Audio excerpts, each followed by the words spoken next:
मला काही ना काही वाढावं. सगळ्यांना नमस्कार, आई वडिलांना नमस्कार. आज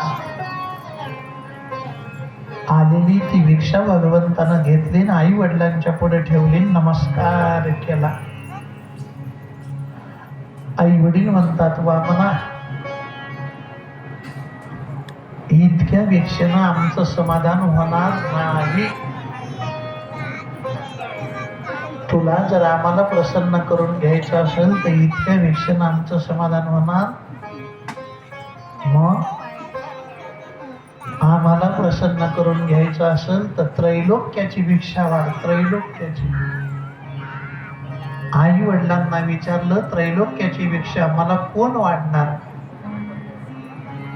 कश्यप आणि आदिती सांगतात वामनांना, वामना त्रैलोक्याच्या भिक्षेचं दान तुम्हाला बळी नावाचा राजा वाढेल. जा.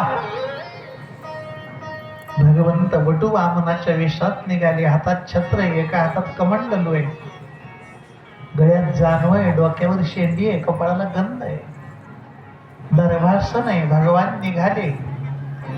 आज भगवान नर्मदेच्या काठावर आले, ज्या ठिकाणी यज्ञ चालू आहे, 100 अश्वमेध यज्ञ.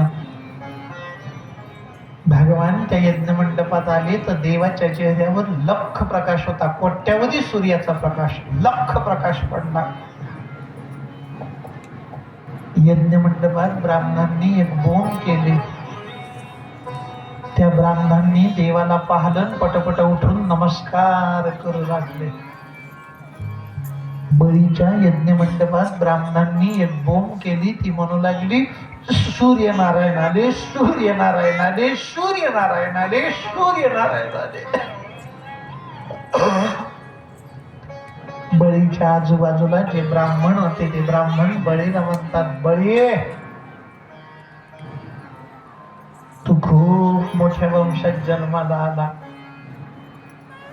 आज तुझा यज्ञ सफल झाला. तुझ्या यज्ञात साक्षात सूर्यनारायण आले. बळीनं विचारलं, कुठेच सूर्य? ते पहा, कोट्यावधी सूर्याचं तेच तुमच्या दिशेनं यायलं, तो सूर्य. बळी नावाचा राजा पळतच गेला आणि त्यानं भगवंताला साष्टांग नमस्कार केला.